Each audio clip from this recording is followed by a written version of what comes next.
Let's see how to read on iPad without eye strain. In the first step, click on Settings, then pick Display and Brightness. Later, switch on Dark Mode. In the next step, click on Settings. After that, choose Display and Brightness. Later, move the brightness slider to a suitable level. In the next step, click on Settings. Next, pick Display and Brightness. Then turn on True Tone. In the next step, click on Settings. Then choose Display and Brightness. Next, switch on Night Shift.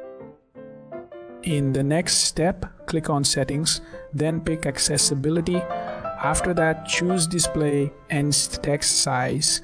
Now, turn on larger text and move the slider as desired. You are good to go.